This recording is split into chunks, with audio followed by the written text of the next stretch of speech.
morning, Luann. Good morning. Good morning, Elsie. Good morning. Good morning, Wendy. Good morning, Sharon. Good morning, Karen. Good morning, Sharon. Good morning to someone from 530536. Would you like to give me your name? Good morning. My name's Hayes. Hayes? Yes. Welcome. Nice to have you. Thank you. Good morning, Betty. Good morning.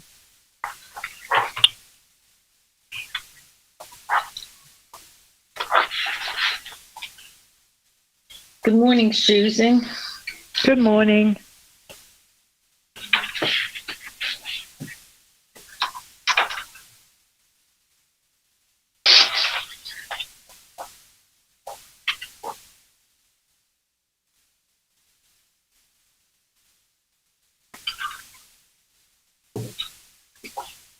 Good morning, Dale. Good morning, Sharon.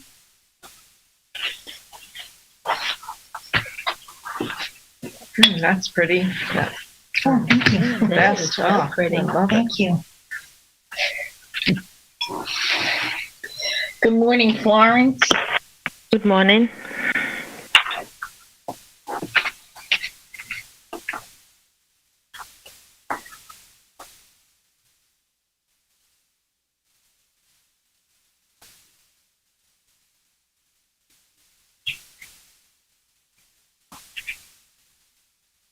Good morning, Patricia. Good morning.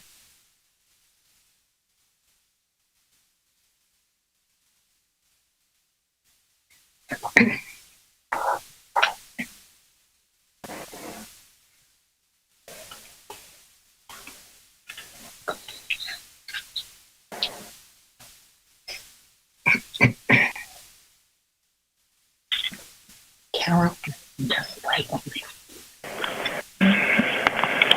Good morning, Janet.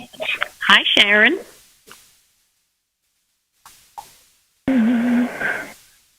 Good morning, Dale. Good morning. Good morning, Suzanne.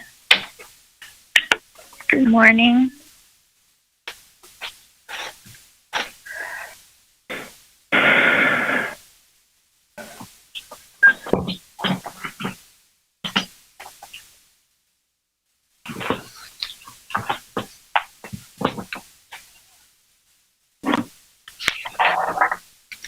Good morning, Fairley.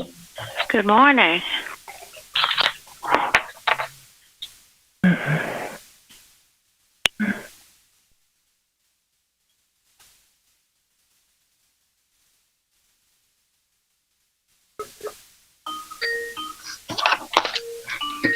Good morning, Elizabeth. Good morning. Good morning, Uta. Glad you. Hi, Zari. Thanks for joining. You're welcome. I'll put you by the speakerphone.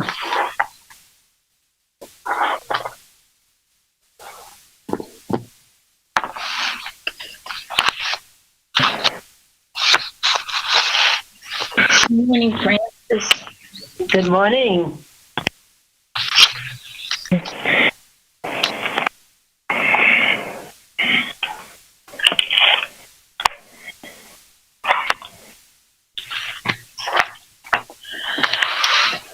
Good morning, Tom.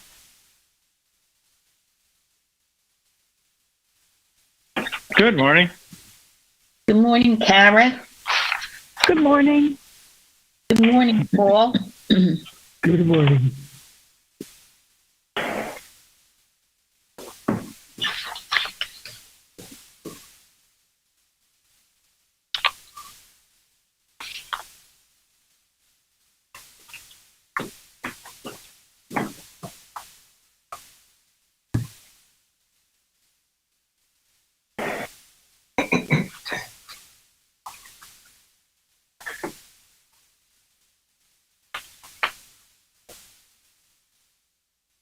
It's 10 o'clock.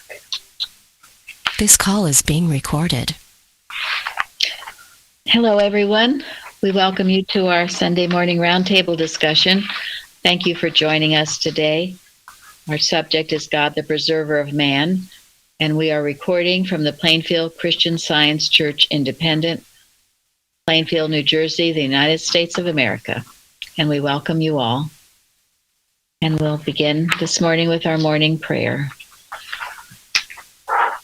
I'm reading from Divinity Course in General Collectania, pages 77 and 139.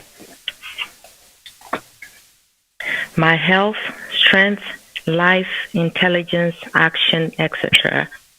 are subject to the governing and controlling power of the divine mind, and to nothing else, for there is no other power.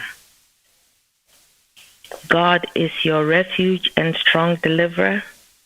He will hide you under his wings till the storms are past, and the sunlight of his presence cheers and invigorates you with new strength and exaltation. Yes, he who clothes the lilies will tend you and gird you with strength in truth and love, and so establish the labor of your hands in his vineyard. Never distrust, never doubt the all love, for it will never fail. As your day, so shall your strength be. Be patient, and let faith grow stronger and stronger each day of this pilgrimage. Mary Baker Eddy. That is beautiful. You just find the best things, Florence, from your good old blue book. You're trying to say. Yes, the good old book. God gives them. Thanks. That is beautiful. Thank you so much.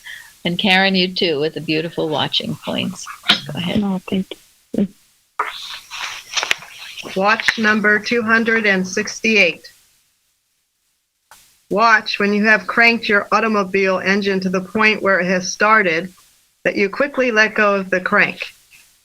In the days before the self-starter was invented, if you were not quick enough to get out of the way when the engine started, the crank might even break your wrist. When we have done our part to put divine power into operation in this human dream, we must quickly withdraw, leaving God to care for the situation as he will. We have our part to perform, to be sure, but when we have finished it, we must trust God to do his and not continue to grind out arguments through fear. When you have sharpened your pencil in the sharpener, your work is done. If you continue longer to grind the sharpener, you merely wear the pencil away. Similarly, when you have reached the point of faith, you should know that you have done what God requires of you, and he will do the rest.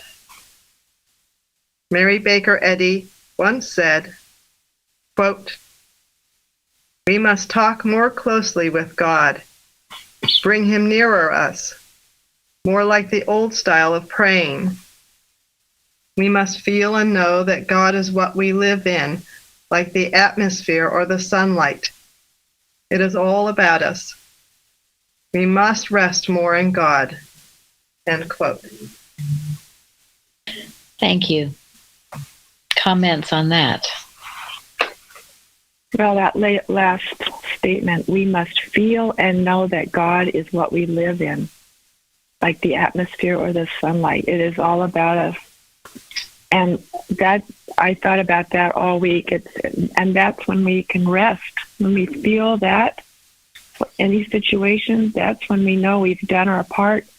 When we feel that, and we can just rest in that and know that God is caring for the situation, whatever it is. Thank you very much. Yeah, that is the beauty and that watching point. And that is how you know your treatment is complete. This is how you know your watch is complete, when you get feeling that way. Now, if you're in the human mind and you're grinding and you are doing 9 parts negativity to one part affirmation, then you have not done your watch or your treatment, have you? Because that's what happens here. I've got this horrible problem. I'm working. God is all. God is all. I'm going to sprinkle God is all over this huge problem. So, but you're not really feeling it and knowing you are in the sunshine of His love.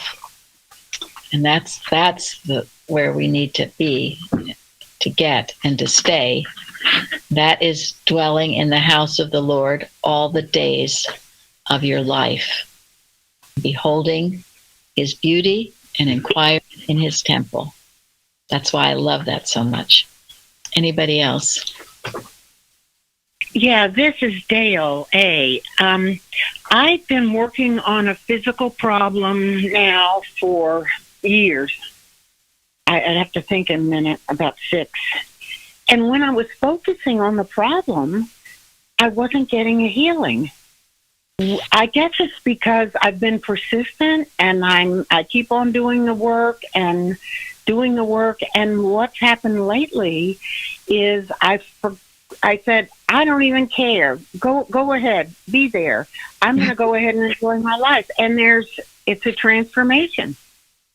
I'm a different person. Thank you very much. Yes.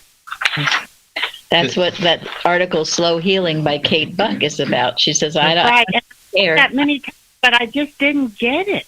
I wanted to get it, but I didn't get it. And you've said over and over again, you just have to persist. So am I ever uncomfortable? Yes.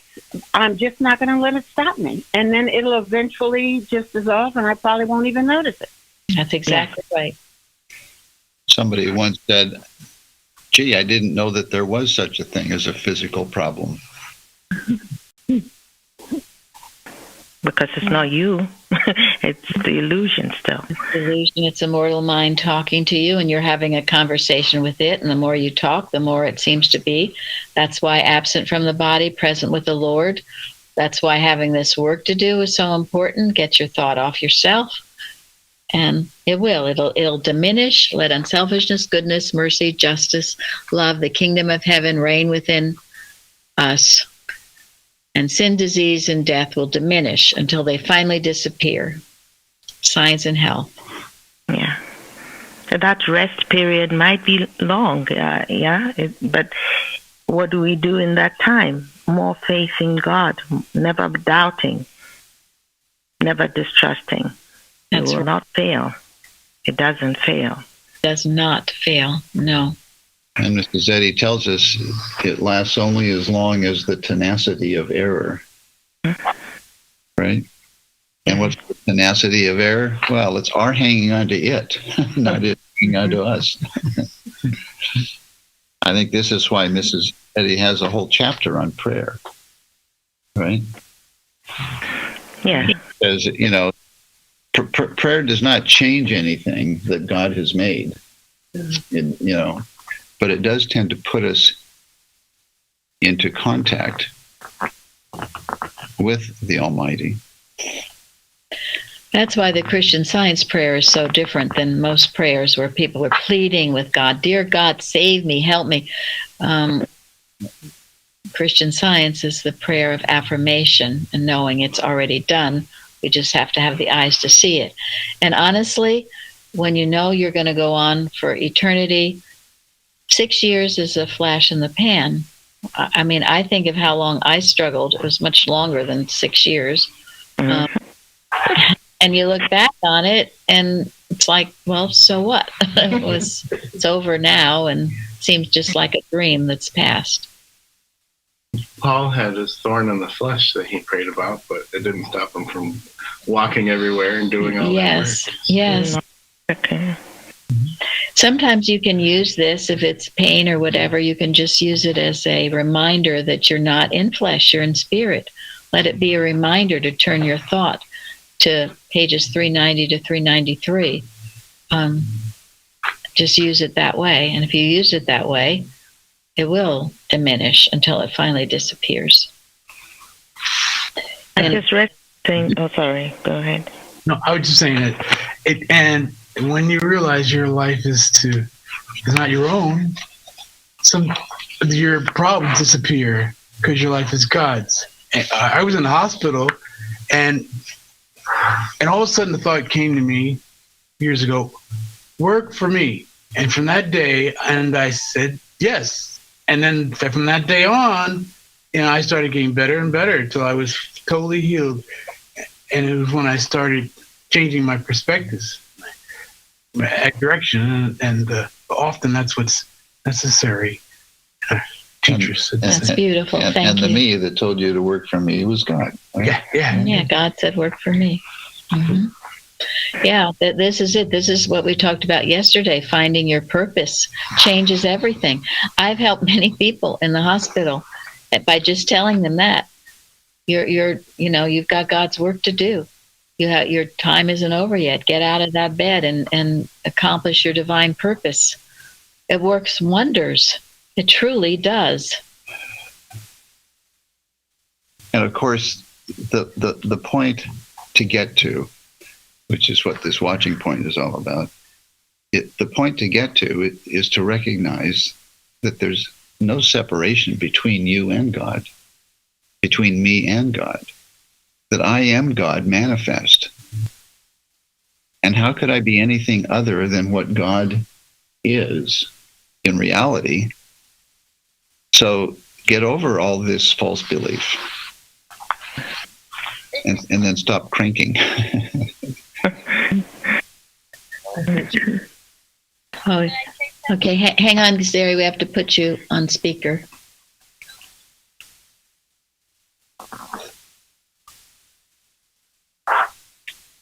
Yeah, I remember now. Okay, go ahead. Okay, go ahead, Zeri. Yeah, this is so beautiful to hear this because I teach a class on Monday, and I was asked to talk about near-death experiences, and I said to everybody that all of them have always been dealt with by overcoming the belief that there is a body that I'm fighting. One of the situations last year was a COVID issue, which was, of course, overcoming the belief in fear and the belief that good could be attacked.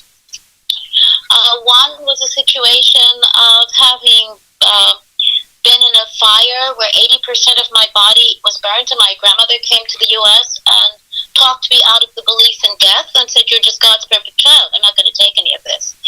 And she spoke in every language she could speak until I responded, because she knew who I am. So we are always waking up to the knowledge that life comes from God, and that's what it is. And I think death means not knowing or not understanding that God is all. Thank you. That's beautiful. Thank you, Zeri. Two beautiful examples with Craig and Zeri. Louise wrote about the watching point, quoting the Blue Book, when treating a patient, do as well as you can and let God do the healing. If your children need treatment, don't sit up all night, but treat yourself. Usually you have to treat yourself for what? Fear. And then go to bed and go to sleep. Give up more to God. And then also, true rest is refuge from the elements of earth. That's beautiful. So yes. And then what Zeri said, the 27th Psalm, which I love so much, but the Lord is the strength of my life. Of whom shall I be afraid?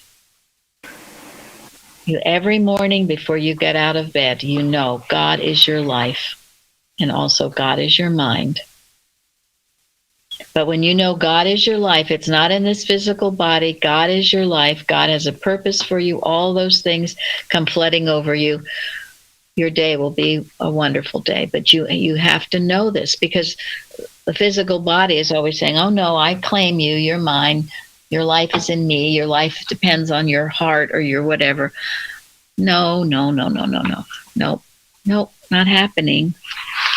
You have a heart, yes, and it beats for God, and it's a divine idea, and He made you. And it's the infinite heart of love. And you can go through all the organs and know the truth about them. So they exist because God exists, and they are perfect in Him. but that is knowing that God is your life and the strength of your life. And we had a wonderful Bible study, thank you, Thomas, yesterday, all on this idea of strength, which complements what we'll be talking about today. Okay. Carrie sent me just some beautiful things. Couple I'll go into now before we go further.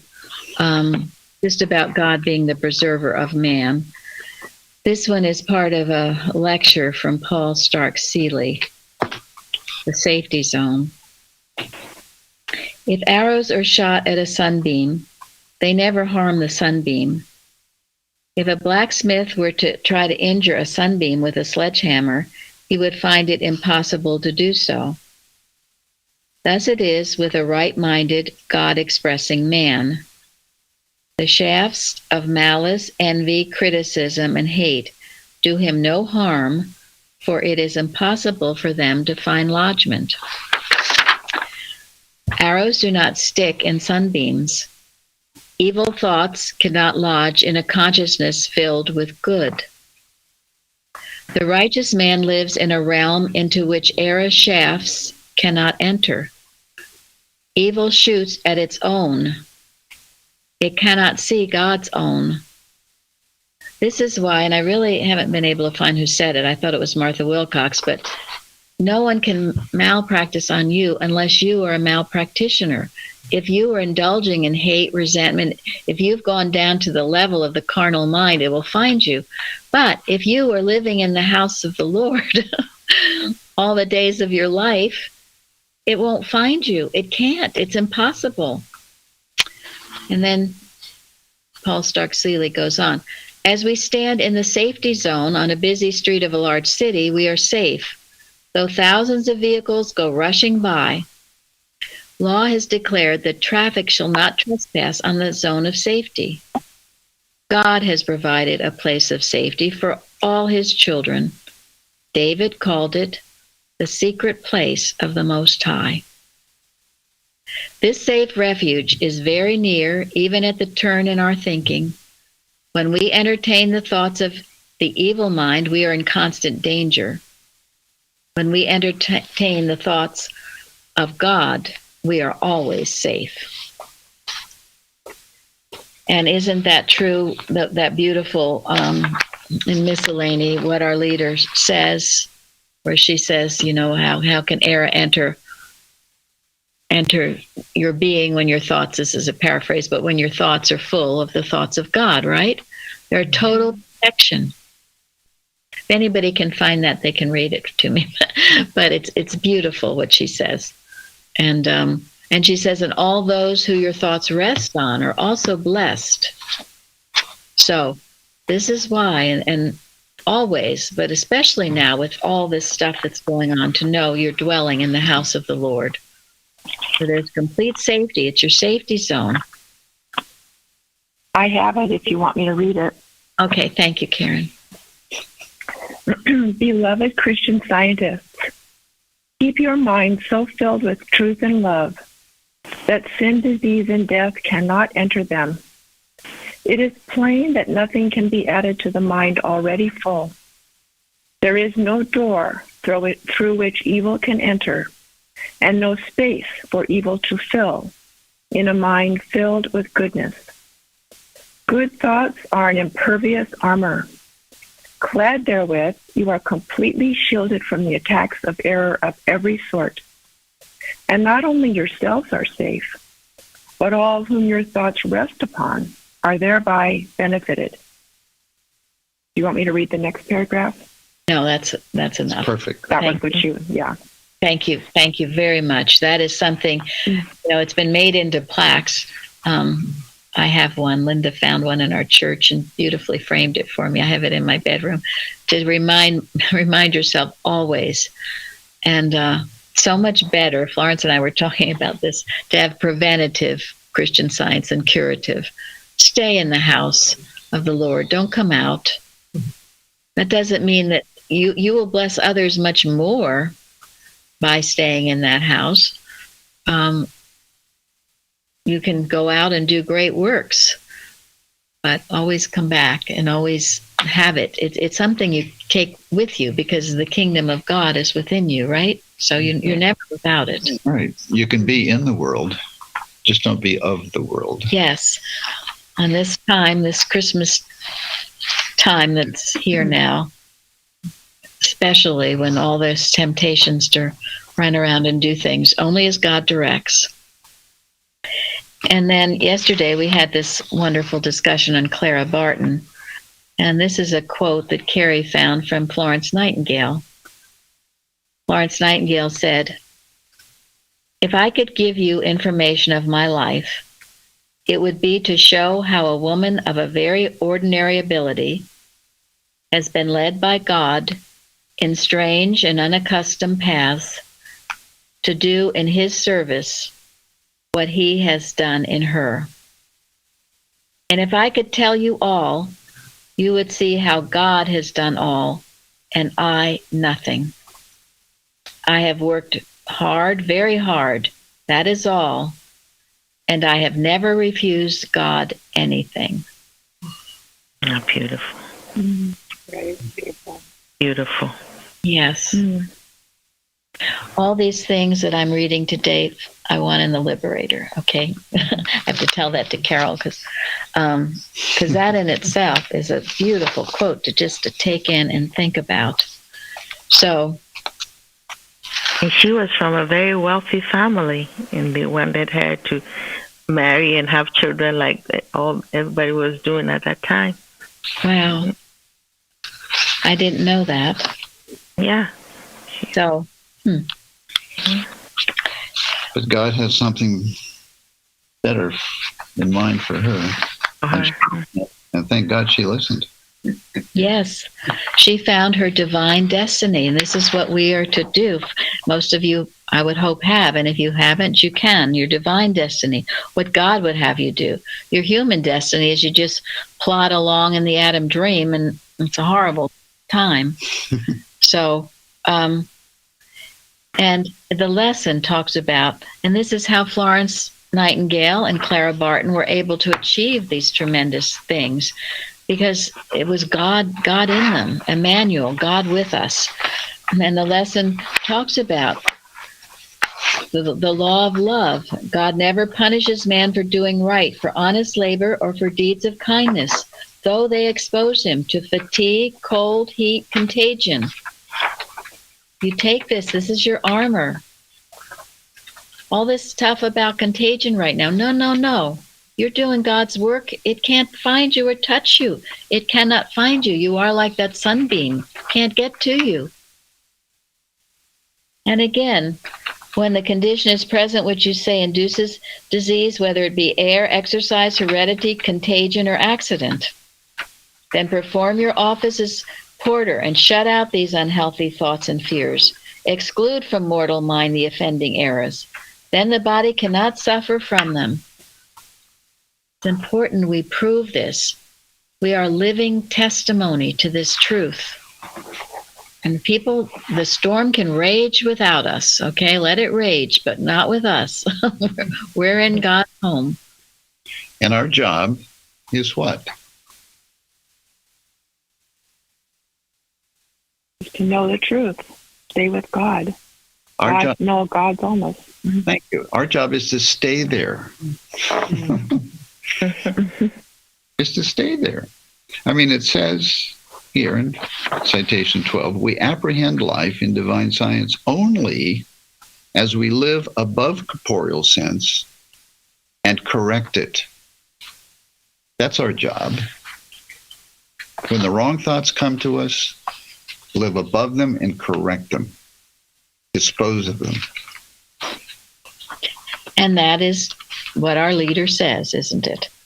And we are to be obedient to what our leader says.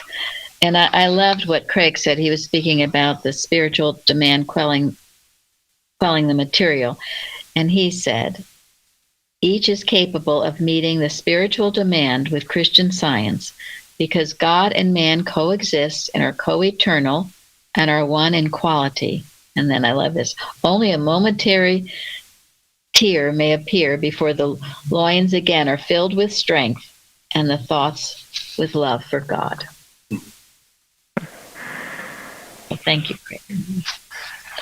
You're welcome. That's actual experience. Yes, it is. And that's what makes these times together meaningful, because we are speaking from our experience. And that makes it lovely and wonderful. And you, who can deny your experience? Just like Karen was saying, if you know 2 + 2 is 4, she was saying that yesterday, no one can convince you otherwise. Now, the story in Exodus with, especially the murmuring, the children murmuring, right? Children of Israel, oh my gosh, they murmured and they murmured. Well, they got thirsty, so they murmured. They murmured.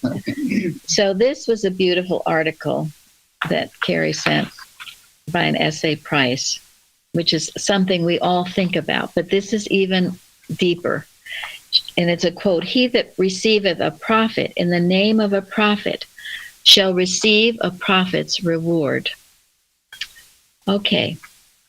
He that receiveth a prophet in the name or character of a prophet does so because he perceives that the prophecy is true and could have been uttered by no one less than a prophet.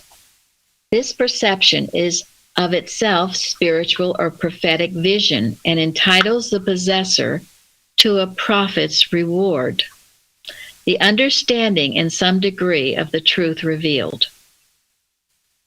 It is thus seen that if we do not understand, at least in part, our leader's relation to the cause of Christian Science, it is because we have not comprehended that Christian Science is a divine revelation. And thus we miss the reward of such knowledge. Now, we talk all the time about her being the woman in the apocalypse. And this so beautifully states, if you don't acknowledge this and see her as coming from God, divine revelation, you will miss the reward that comes with that seeing. Just as the children of Israel, when they were muttering around and roaming around and murmuring, they weren't seeing Moses, were they? Sometimes you don't see the practitioner. You see her some nice lady just saying some nice things, and you're not going to listen to her. Or maybe you will, or maybe you won't. Well, you miss the reward. If you see her correctly, you miss the reward of seeing anybody correctly, seeing the Christ in everyone. So, when it's genuinely there. Yes, when it's not a false prophet. Yes. To say that Christian Science is a divine revelation and yet not to love the revelator and believe that her mission is divinely appointed is to doubt God's wisdom in selecting the one through whom to give this great revelation to the world. To criticize her motives and acts is to expose our own egotism in attempting to judge one whom, in accepting Christian Science, we have acknowledged to be best fitted among all people for the place she fills. It was when their own faith was tried and found wanting that the Israelites murmured against Moses. After the mighty triumph at the Red Sea, the children of Israel sang with Moses, "I will sing unto the Lord, for he has triumphed gloriously," etc. But then when they murmured against him, Moses said, "The Lord heareth your murmurings which ye murmur against him. And what are we? Your murmurings are not against us, but against the Lord." So, again, the idea of seeing a prophet and getting that reward of seeing it. But yes, as Gary said, not a false prophet. No, we don't want a false prophet, but a true one. And Mrs. Eddy certainly is. Right. And this goes along with eliminating personal sense, doesn't it? They had a personal sense of Moses. A lot of people had a personal sense of Mrs. Eddy. A lot of people had a personal sense of Jesus. And anybody who had a personal sense of them missed the whole point. And go ahead. I just want to say it's interesting too about how the Israelites looked at their own selves and said, "Well, I can't do this." And I and I don't even want to do this kind of a thing. But the people around Mrs. Eddy were like, oh, I could have done this, and I could do this better. So I find that interesting how there's those, both ways is wrong. You're supposed to listen to inspiration. Yes. So. Thank you. It's like fear and pride, isn't it? Both two sides of the same coin. Yeah. So, and I know we all, if we see the prophet, certainly with Mrs. Eddy, we will receive that reward. And we are to acknowledge her for who and what she is. And it's always a problem. And if it happens to you when you're trying to, or you're expressing the Christ to someone and they're just seeing you as some mortal, then it's better just to kind of move on, isn't it? Sometimes it is. Shake the dust from your feet. Yep, that's what. Don't cast your pearls before swine. Yeah. And that's not a personal comment on people. It's just a state of thought. Yes. Right. A lot of dogs would just like to take your good stuff and enjoy it and then do nothing. There are. Thank you. Absolutely. And we know, the promise with Moses, he lived to be 120 years old. His eyes were not dim, nor his natural force abated. Again, the strength that comes when you're serving the Father. And in Matthew, Christ Jesus, come unto me, all ye that labor and are heavy laden, and I will give you rest. Take my yoke upon you and learn of me, for I am meek and lowly in heart, and ye shall find rest in your souls. It's one of the beautiful things I like about the Chosen, the portrayal of the Christ. He's so natural at it, and it doesn't look like he's strained and worried, fussing and fuming. I sometimes do. It's just a reminder. I mean, there was that scene when he was out healing all day and came back wearied, but generally, you can just feel his connection with God, like he's always talking to the Father. He knows it's the Father doing it, and nothing else. Even then, he still laid down and said his prayers. Even then, he said these beautiful prayers, and Linda has found those prayers if anybody wants them. The beautiful prayer that he says before he goes to bed at night. It's beautiful, and I think it came from the Jewish history. Yeah, it's beautiful. But it was always about God. Their prayer before they ate, they prayed. Before they went to bed, when they got up in the morning, they thanked God. This is prayer, unceasing prayer. And this is how we should all live. That's living in the house of the Lord all the days of your life. Now, going on to Dorcas. Again, Carrie found all these really beautiful articles. One by William McCracken, whom I love. And he says, it's from a 1917 issue of the Journal, the book of Acts might well be called the book of demonstration. So full is it of the proofs of God's power over sin, sickness, and death, and other supposititious forces of evil. From the record of that memorable occasion when Peter and John healed the lame man who was laid daily at the gate of the temple called Beautiful, to the story of Paul's shipwreck on the Isle of Malta, when the apostles took the Gentiles, shook off the viper which had fastened itself upon his hand, and felt no harm. The book of Acts worthily fulfills the promise of its name. It is as if it were a special chapter added to the Gospels to illustrate the correctness of Christ Jesus' teaching and the ever-present availability of his promises. Much in the same way as the chapter entitled Fruitage puts a fitting climax upon the Christian Science textbook, Science and Health with Key to the Scripture by Mrs. Eddy. The Acts is the necessary afterglow of the Sermon on the Mount.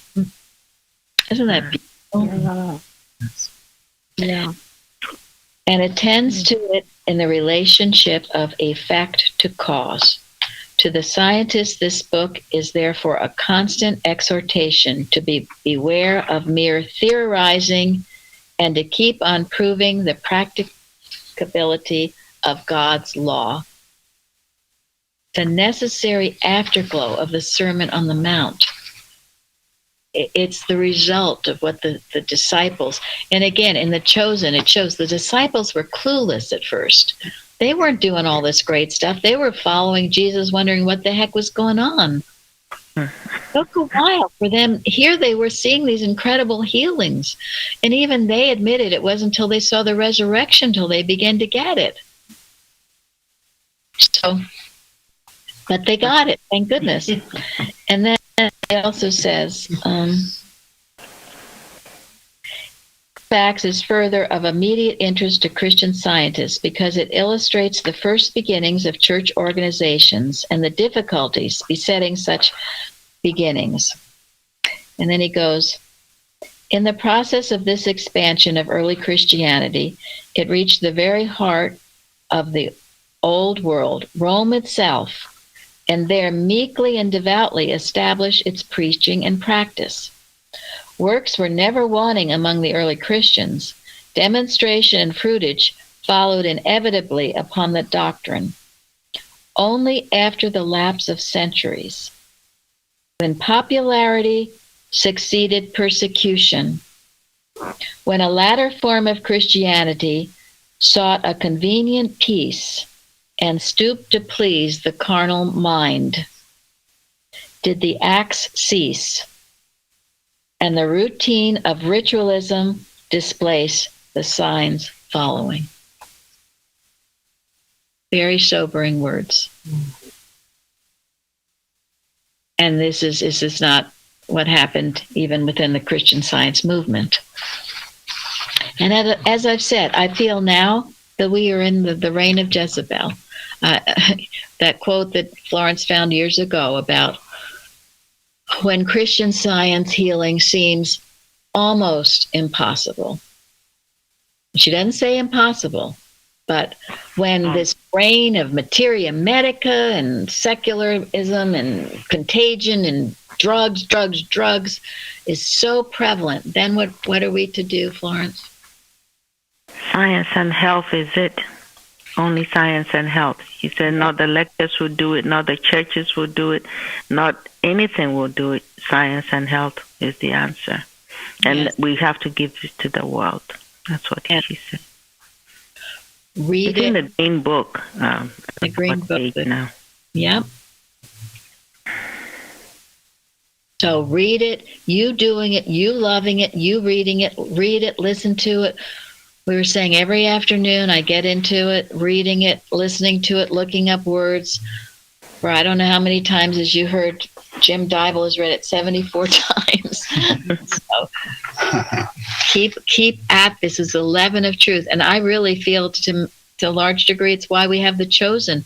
It's gone to millions and millions of households. And it's extraordinarily spiritual. I mean, we are very sensitive to just like Christian stuff, right? What did you say? Oh yeah, I was so grateful. You know, there's the slightest talk of, you know, Jesus being God, but it's very slight. And I was so grateful, especially in the last episode of the second season. It showed Jesus demonstrating the Beatitudes and what it took to put it together, and how wonderful. And, you know, almost courageous for a Christian to say that, you know, as though he didn't show up knowing everything. But for us, it was perfect. So, you know, he had to demonstrate it, and that's wonderful. Yeah. So this word is spreading. The leaven of truth is at work, and more people are being, if nothing else, forced to this, because how many vaccines, folks, are you going to be willing to take? Okay, the first one, then the booster, then something else, then the flu shot, then your antibiotics. And this is not the answer. And of course, the world is going to have to, any thinking person is going to have to come to this conclusion. And I love it because it says in the lesson about mandate, right? Mind alone enlarges and empowers man through its mandate. mandate, official order, or command. Now, a mandate is something that a governor or somebody can tell you, but it's not anything anybody voted on. In other words, it's not a law. Somebody's just telling you have to do this. Just remember that, okay? Right, Gary? Absolutely. Right. He's my historical authoritative voice. We obey the law of the land and God's mandates. God's mandates. And mind alone is the mandate. Mind, God. All right. So then also in the story of Dorcas, there's an article called Witnesses that brings up something I've thought about a lot. And she says it very beautifully. It's Annie Knott. And unfortunately, Annie Knott was on the board of directors that excommunicated Eustace and that kind of thing. But there was a while where she wrote a lot of good articles and was in the right mind. But she writes, Peter had been with his master when he went to awaken Jairus' daughter out of the sleep of death. When those who accepted the material evidence laughed him to scorn because he denied this evidence, the all-power of truth was, however, proven by Jesus Christ. And later there came a day when Peter himself was called to bear witness to the truth in the same way his master had done. Word was sent him that Dorcas, a noble Christian woman, had died, and her friends desired him to come without delay. Faith and fear were strangely intermingled, as it seemed, when Peter appeared on the scene. But he put out the weeping friends and kneeling down prayed to the God who had raised Jesus from the tomb. Then when he bade Dorcas arise in witness of the truth of his prayer, she did so. Need we wonder that when this was known through Joppa, many believed in the Lord. And then she goes on to just talk about Isaiah's prophecy. We read, "Ye are my witnesses, saith the Lord." Jesus said that's what he did. He was a faithful witness. John the Baptist came for a witness, to bear witness of the light. Those who know Christian Science can never plead ignorance as to the nature of the testimony which they should give in all their human relationships. We are all witnesses to this truth. We sometimes think about it. I mean, God can't speak for himself, can he? I mean, he does in a way, but we have to be his witness. We have to speak for him. Be his expression. Be his expression and tell people of this, not preach at them in a lordly manner, but let them know from our hearts. Heart speaks to heart, Mrs. Eddy says. This is why we have our testimony meetings. We witness to the truth. You are witness to the truth. Declare it amongst the land. Let people know that our God is real, a living God who heals. This is what we have to do. I just love that thought. I've thought about it a lot. And then she speaks of it so beautifully because everyone came to bear witness, right? Yes. They were bearing witness. Isn't that great? So you go out today, and for all the days of your life, you bear witness to this truth. Proclaim it amongst the land. But again, not in some preachy way, but and that's what the Sermon on the Mount. Sermon on the Mount. You are the salt of the earth. Yes. You are the light of the world. Yes. Don't hide it under a bushel. Yes. It's beautiful. Oh my, there's so much more. There was a lot beautiful things written about the palm tree in Psalms. And remember that the righteous shall flourish like the palm tree. And the Benson commentary says, the palm tree, which is constantly green and flourishing, spreads its branches very wide and grows to a vast size, affording a most refreshing shade to travelers. And it goes on about the palm tree and the cedars. And think of yourself this way. If you're working for God, you can't grow dim and old and decrepit. You continue to grow and declare his works and flourish. Can't get to all of it. Karen wrote some beautiful things about the palm tree, and there's a beautiful, we'll probably end on this, a lesson from the palm tree, another article that Carrie sent. And also, along with this, Parthen sent that beautiful healing of someone who was a child that was run over by a truck or something, right? And was totally healed. And all of these things are on the forum for you to read. And then, of course, Florence puts them in the forum highlights. So when I don't get to everybody's forum comments, you can all see for yourselves. And they're wonderful. And they add a lot. So now I would like to get into something that I love and I've talked about before, but it is the first citation in Science and Health. The history of Christianity furnishes sublime, that word, exalted, high in excellence, elevated by joy, sublime proofs of the supporting influence and protecting power bestowed on man by his heavenly Father, and you are dwelling in his house, remember that, omnipotent mind, and then he gives it to you, so you'd have no excuse here. He gives you faith. He gives you faith, and he gives you understanding, whereby to defend yourself not only from temptation, which is the big bugaboo, oh, I'm going to get sick, oh, I'm going to do this, I'm going to do that, all of this stuff.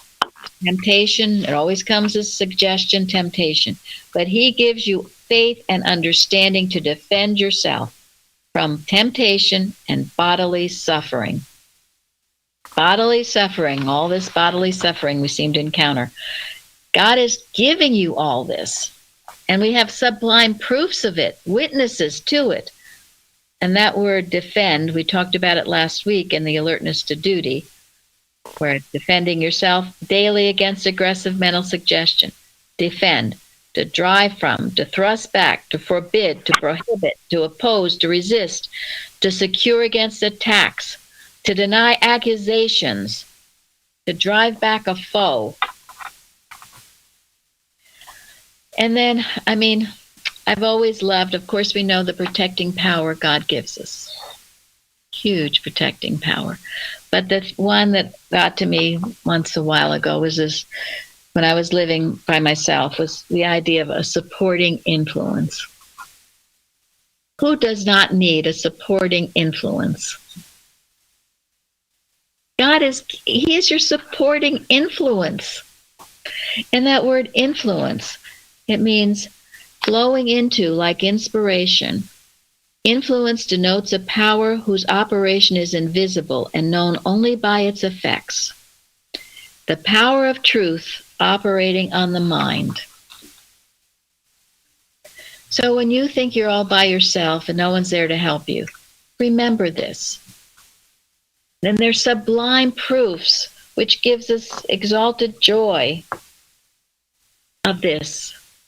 He is a support. He's supporting you in whatever you're doing and influencing you, not erroneously, of course, but influencing you in all the right ways, what to do, what to say, where to be, all of the things that God does. I just love this passage. It's so full of the truth that we can apply to ourselves. So whatever your problem is, whether you're being tempted or you're having bodily suffering, God is there. And remember, I love Jesus almost always talked about God as his Father. And that's that intimate connection you have with God. He's not some far off thing. He is your Father. He's with you in this. And then the next two, God pours the riches of his love into the understanding and affections. Pours the riches of his love. You think you don't understand, you think you don't have enough love in your heart. He's pouring this into you, giving you strength according to your day. What more do we need? We need no more. We only need to appreciate and value what we have and be aware of it. All right, now we will end with this lovely story about a lesson from the palm. This is a lesson from the palm by Daisy Cynthia Wood. This is an excerpt from the article. Mrs. Eddy has written that the floral apostles are hieroglyphs of deity. Science and Health, page 240. And the significance of this statement was recently brought to the writer by a friend's story about a plant. A palm, long loved and cherished, began to turn brown, wither, and lose all semblance of life. Careful nursing seemed of no avail, and finally the leaves having become dry and sere, the owner regretfully decided to dispense with it the next day, when, behold, a light from the chandelier chanced to fall upon the top of the withered palm and disclosed a pure white bud ready to burst forth into a beautiful flower. Cutting the plant to the earth and stripping the stalk of its withered husks, she placed it in a jar of water, whereupon the flower unfolded in radiant beauty and tender fragrance to the delight of all who saw it. Moreover, out from the earth where the plant had been cut away sprang 2 tiny green shoots, revealing an inherent life which gave promise of future growth and fruitage. Through mute symbolism, this floral apostle had brought its lesson of the ever-presence of life. Within each human consciousness there lies a seed of truth, which, when touched by the light of divine love and nourished by the ministry of human kindness, will bud and blossom into a manifestation in us of the redemptive Christ idea. And this because love giveth to the least spiritual idea might, immortality, and goodness, which shine through all as the blossom shines through the bud. End quote. Science and Health, page 518. This budding and blossoming into spiritual beauty and efficiency is realized in human experience in proportion to our right thought, our realization of the at-one-ment with good of every spiritual idea. This gradually outgrows all the husks of past wrong thinking, malice, hatred, selfishness, fear, the false beliefs which claim that man is separate from God good, and behold, the full-blown flowers of spiritual consciousness, veritable apostles of deity. There's never a lost cause. There's always that seed within everyone, and we just have to nurture it. Thank you all for joining us today. Thank you. Thank you. Thank you. Thank you.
Good morning. Let's begin our service by singing hymn number 158. It came upon the midnight clear, that glorious song of old, the angels bending near the earth, their wisdom, their wondrous story told, of peace on earth, goodwill to men, from heaven's all-gracious King. The world in solemn stillness lay to hear the angels sing. Hymn number 158.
The scriptural this morning will be given by Janet from Georgia. Psalms. Oh, give thanks unto the Lord, for he is good, because his mercy endureth forever. I called upon the Lord in distress.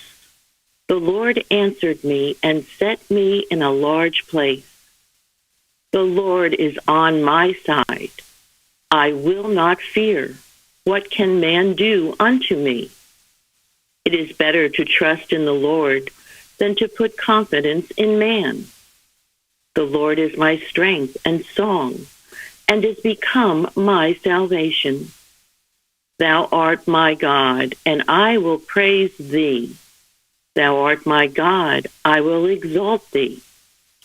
Forever, O Lord, thy word is settled in heaven. My help cometh from the Lord, which made heaven and earth.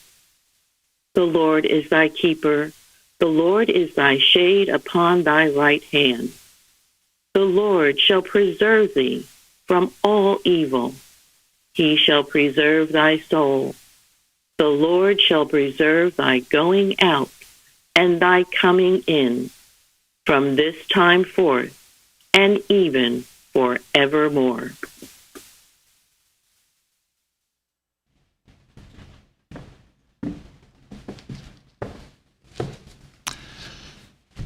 Let's now have a moment of silent prayer and follow with the Lord's Prayer and its spiritual interpretation as given in the Christian Science textbook.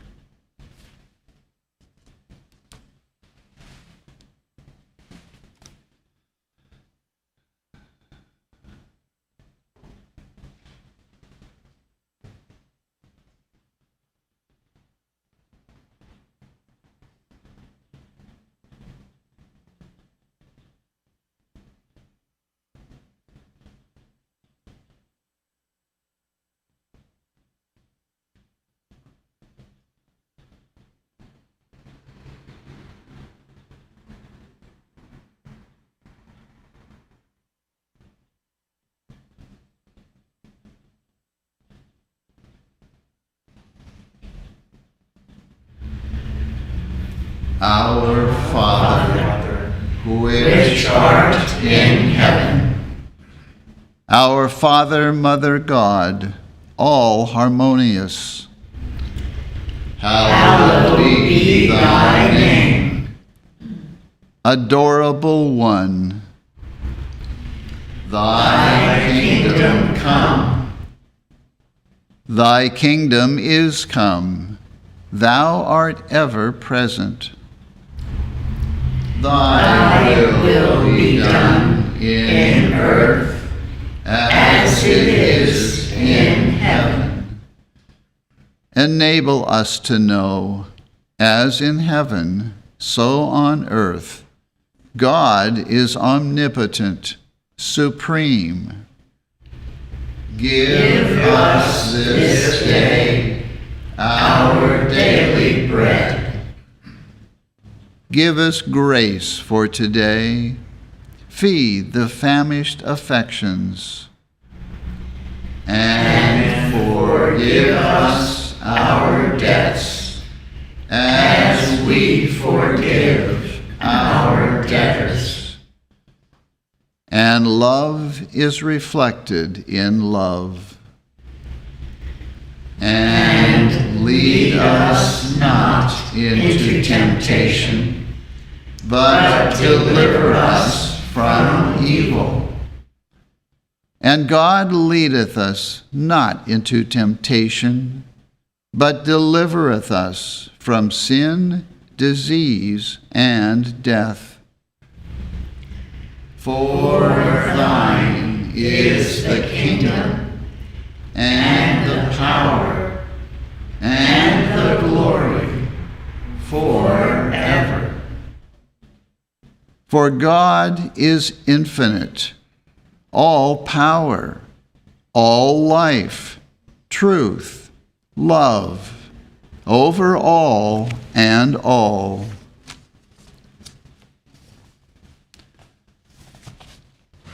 Let's now sing hymn number 9. All glory be to God Most High, and on the earth be peace. The angels sang in days of yore the song that ne'er shall cease, till all the world knows peace. Hymn number 9.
Welcome to the Plainfield Christian Science Church Independent. We begin every Sunday morning here at 10 a.m. with our roundtable discussion, which is a very practical training session for Christian scientists. We had a really good one this morning. And so if you didn't get it, or if you'd like to listen to it again, we will have it on our website, plainfieldcs.com, and it will also be available on our YouTube channel. We have a Sunday school for children that meets every Sunday at 11 a.m., and that Sunday school is available to children anywhere. It has its own teleconference number, and many of our students call in from all over the country on that teleconference number. So if you don't live in the area, and if you have a child of Sunday school age, please call us. We'll give you the number, and we'd be very happy to welcome your child to our Sunday school. We have a testimony meeting that meets every Wednesday evening at 8:15, where you can hear testimonies of healings and lives literally saved through the study and practice of Christian Science. And recordings of those services are also available on our website and our YouTube channel, if you'd like to hear them again or if you missed them in the first place.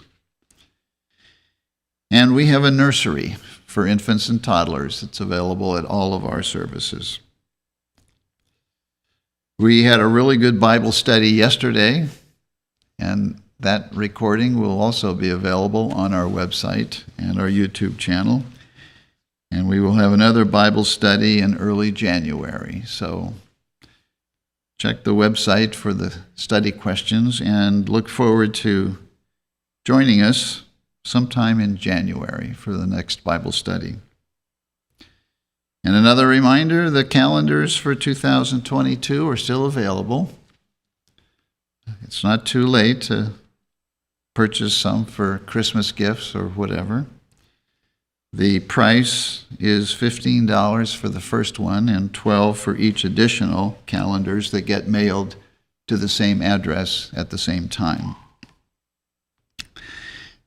And we've been busy printing and mailing this week the January full-text lesson sermon booklet, the quarterly for the first quarter of next year, and also the December newsletter have all been printed and put in the mail this week to subscribers. And I wanted to point out that there's a little book written by Mary Baker Eddy that everybody should read this time of year. It's entitled What Christmas Means to Me. And there is an excerpt from that book that's featured on our website that I want to recommend everybody read, if you haven't already. What Christmas Means to Me by Mary Baker Eddy. Everyone is welcome here, and that includes all of you who are listening and participating from around the world. And now we will have the reading of a testimony from our magazine, which attests to the healing power of studying the Christian Science textbook. And that reading will be given this morning by Betty from California. I have been a Christian Scientist for 82 years. One day recently, while getting into my car, I fell and broke my wrist. The bone in my wrist protruded, and my hand was very painful. I knew that I wanted only to trust God and Christian Science. I called a practitioner from the Plainfield Church and asked for prayerful help, and with great love, help was given. The next day, I was back at work doing my job normally and writing with a pencil. Within a few days, I was driving my car. Divine love and the power of prayer and trusting God had set the bone into place, and I was completely healed. Christian Science heals now as surely as it did when our dear leader, Mrs. Eddy, was with us. R.T., New Jersey.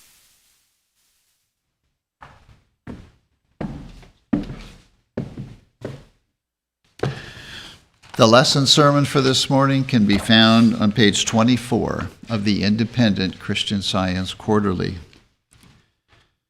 Subject, God, the preserver of man. The golden text is from Psalms. Teach me thy way, O Lord, and lead me in a plain path because of mine enemies. The responsive reading is from Psalms. The Lord is the strength of my life. Of whom shall I be afraid? Though an host should encamp against me, my heart shall not fear.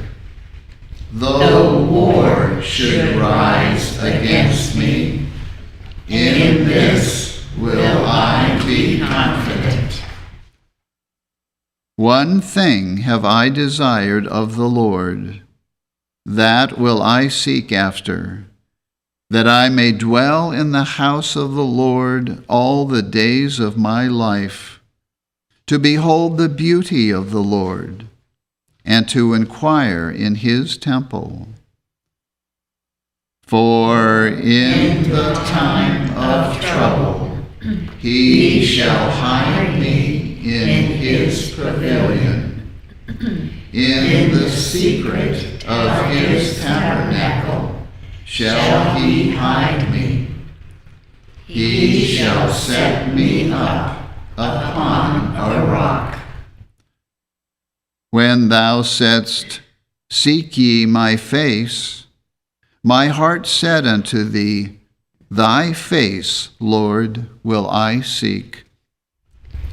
I had fainted, unless I had believed to see the goodness of the Lord in the land of the living. Wait on the Lord. Be of good courage, and he shall strengthen thine heart. Wait, I say, on the Lord. Craig will now read.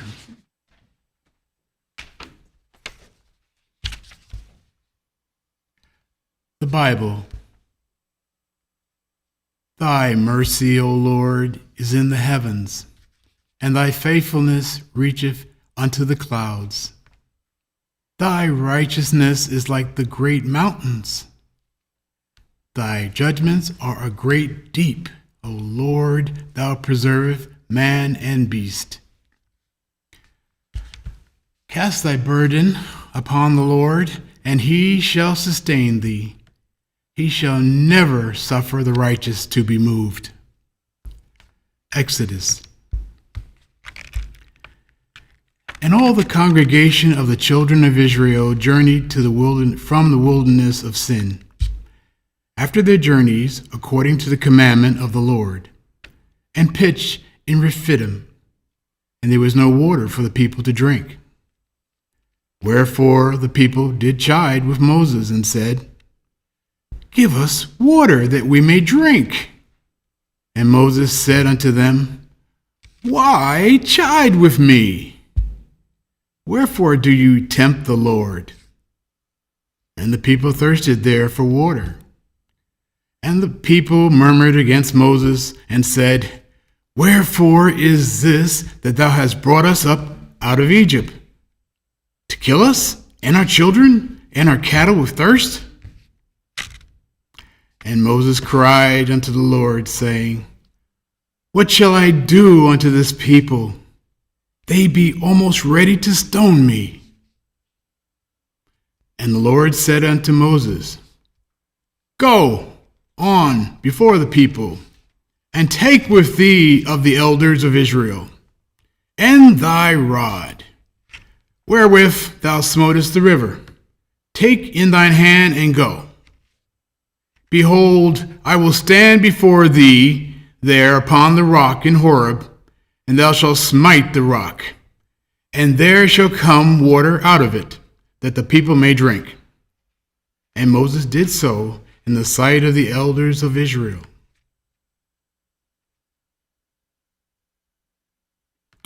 Then came Amalek, and fought with Israel in Rephidim.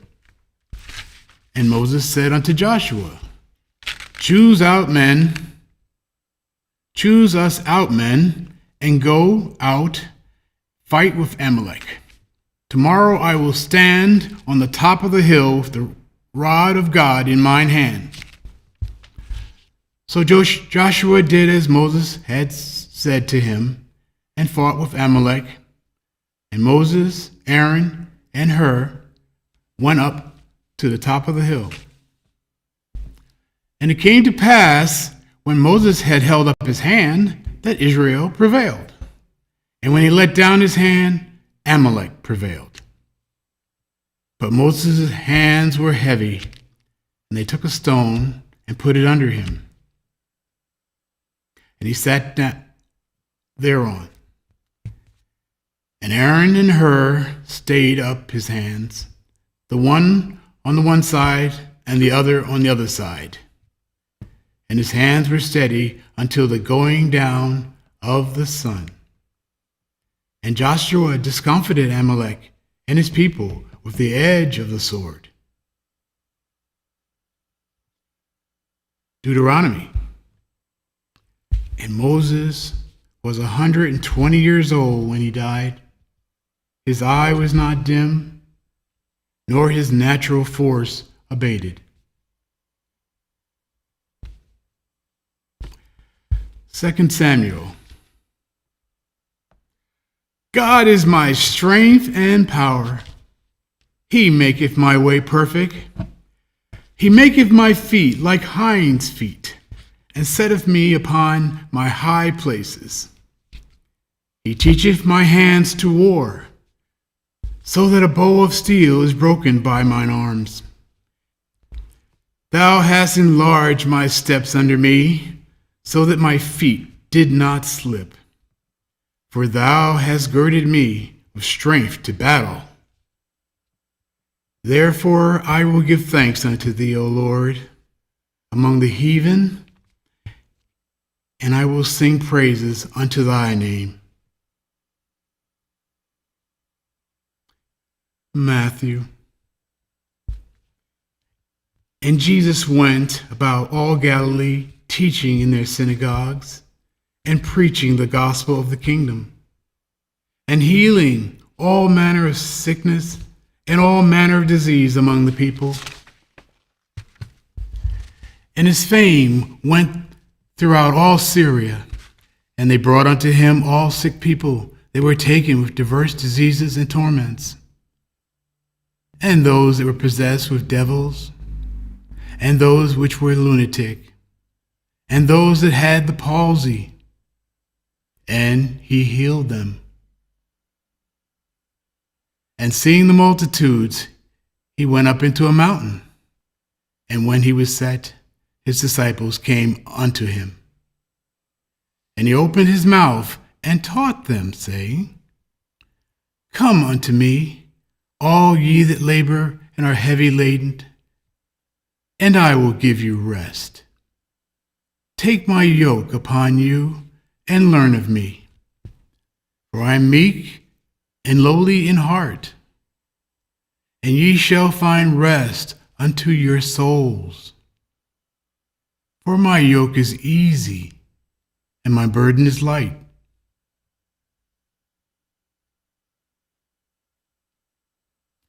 Acts. Now there was at Joppa a certain disciple named Tabitha, which by interpretation is called Dorcas. This woman was full of good works and alms deeds which she did. And it came to pass in those days that she was sick and died, whom, when they had washed, they laid her in an upper chamber. And forasmuch as Lydia was nigh to Joppa, and the disciples had heard that Peter was there, they sent unto him 2 men, desiring him that he would not delay to come to them. Then Peter arose and went with them. When he was come, they brought him into the upper chamber, and all the widows stood by him weeping, and showing the coats and garments which Dorcas made, while she was with them. But Peter put them all forth, and kneeled down, and prayed. And turning him to the body, said, Tabitha, arise. And she opened her eyes, and when she saw Peter, she sat up. And he gave her his hand and lifted her up, and when he had called the saints and widows, presented her alive.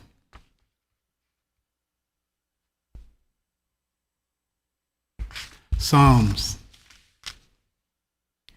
Thou, Lord, hast made me glad through thy work. I will triumph in the works of thy hands. The righteous shall flourish like the palm tree. He shall grow like a cedar in Lebanon. Those that be planted in the house of the Lord shall flourish in the courts of our God. They shall bring forth fruit in old age. They shall be fat and flourishing.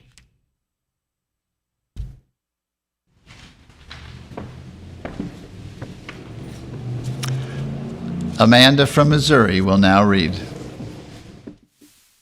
I will read correlative passages from Science and Health with Key to the Scriptures by Mary Baker Eddy. The history of Christianity furnishes sublime proof of the supporting influence and protecting power bestowed on man by his heavenly Father, omnipotent mind, who gives man faith and understanding whereby to defend himself, not only from temptation, but from bodily suffering. God pours the riches of his love into the understanding and affection, giving us strength according to our day. Christian Science is the sovereign panacea, giving strength to the weakness of mortal mind, strength from the immortal and omnipotent mind, and lifting humanity above itself into purer desires, even into spiritual power and goodwill to man. We have strength in proportion to our apprehension of the truth, and our strength is not lessened by giving utterance to truth. To say that strength is in matter is like saying that the power is in the lever. The notion of any life or intelligence in matter is without foundation in fact. And you can have no faith in falsehood when you have learned falsehood's true nature. Because the muscles of the blacksmith's arm are strongly developed, it does not follow that exercise has produced this result, or that a less used arm must be weak. If matter were the cause of action, and if muscles, without volition of mortal mind, could lift the hammer and strike the anvil, it might be thought true that hammering would enlarge the muscles. The trip hammer is not increased in size by exercise. Why not, since muscles are as material as wood and iron? Because nobody believes that mind is producing such a result on the hammer. Muscles are not self-acting. If mind does not move them, they are motionless. Hence the great fact that mind alone enlarges and empowers man through its mandate, by reason of its demand for and supply of power. Not because of muscular exercise, but by reason of the blacksmith's faith in exercise, his arm becomes stronger. The scientific and permanent remedy for fatigue is to learn the power of mind over the body or any illusion of physical weariness, and so destroy this illusion. For matter cannot be weary and heavy laden. You say, toil fatigues me. But what is this me? Is it muscle or mind? Which is tired and so speaks? Without mind, could the muscles be tired? Do the muscles talk, or do you talk for them? Matter is non-intelligent. Mortal mind does the false talking, and that which affirms weariness made that weariness. You do not say a wheel is fatigued, and yet the body is as material as the wheel. If it were not for what the human mind says of the body, like the inanimate wheel, would never be weary. The consciousness of truth rests us more than hours of repose in unconsciousness. It is proverbial that Florence Nightingale and other philanthropists engaged in humane labors have been able to undergo without sinking fatigues and exposures which ordinary people could not endure. The explanation lies in the support which they derived from the divine law, rising above the human. The spiritual demand, quelling the material, supplies energy and endurance surpassing all other aids, and forestalls the penalty which our beliefs would attach to our best deeds. Let us remember that the eternal law of right, though it can never annul the law which makes sin its own executioner, exempts man from all penalties but those due for wrongdoing. Constant toil, deprivations, exposures, and all untoward conditions, if without sin, can be experienced without suffering. Whatever it is your duty to do, you can do without harm to yourself. We should relieve our minds from the depressing thought that we have transgressed a material law and must of necessity pay the penalty. Let us reassure ourselves with the law of love. God never punishes man for doing right, for honest labor, or for deeds of kindness, though they expose him to fatigue, cold, heat, contagion. If man seems to incur the penalty through matter, this is but a belief of mortal mind, not an enactment of wisdom, and man has only to enter his protest against this belief in order to annul it. There is more life and immortality in one good motive and act than in all the blood which ever flowed through mortal veins and simulated a corporeal sense of life. When we realize that immortal mind is ever active and that spiritual energies can neither wear out nor can so-called material law trespass upon God-given powers and resources, we are able to rest in truth, refreshed by the assurances of immortality, opposed to mortality.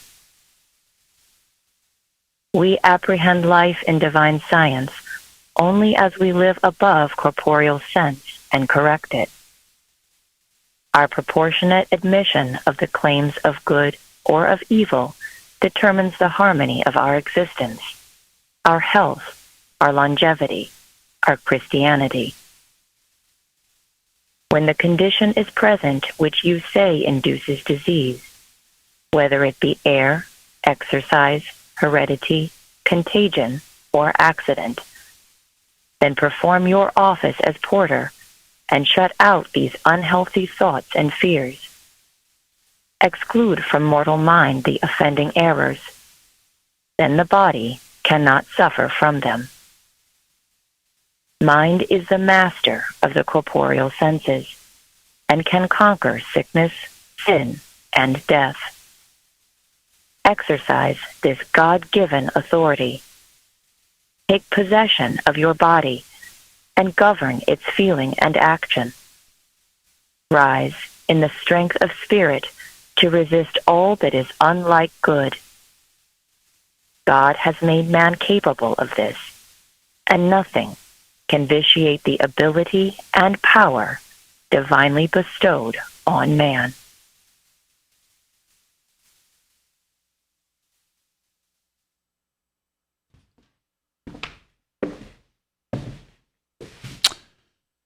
We will now have a moment of silent prayer for our world.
Let us now sing hymn number 23. The words of this hymn are by Mary Baker Eddy. Blessed Christmas morn, though murky clouds pursue thy way, thy light was born where storm enshrouds nor dawn nor day. Hymn number 23.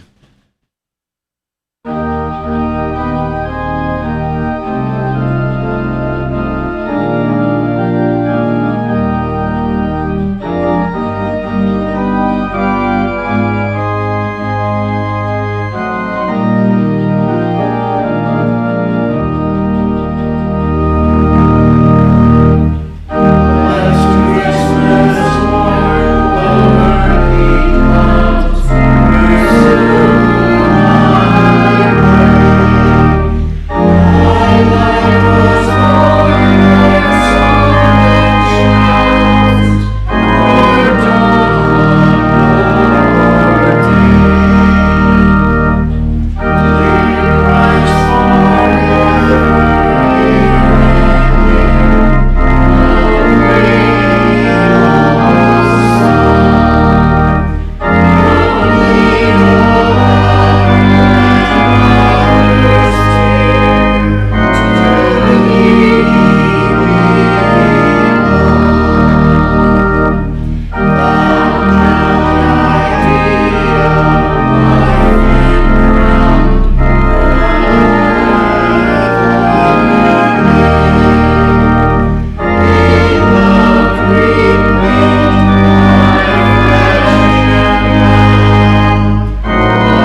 Let's now sing hymn number 58.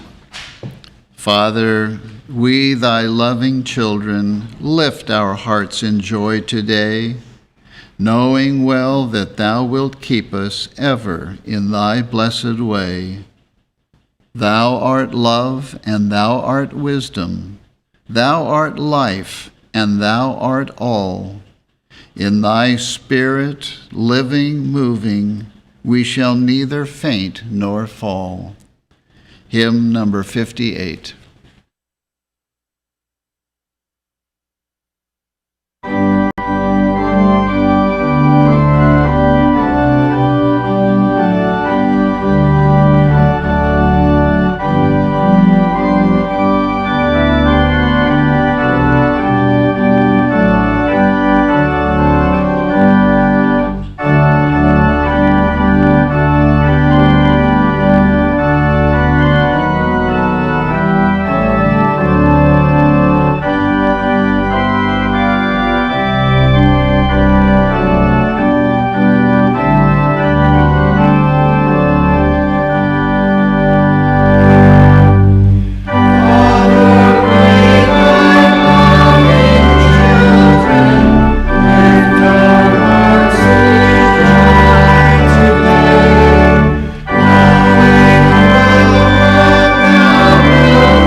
I will, excuse me, I will read from the Christian Science textbook, the Scientific Statement of Being, and the correlative passages from 1 John, 3rd chapter.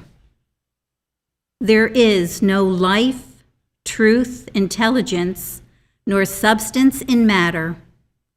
All is infinite mind and its infinite manifestation. For God is all in all. Spirit is immortal truth. Matter is mortal error. Spirit is the real and eternal.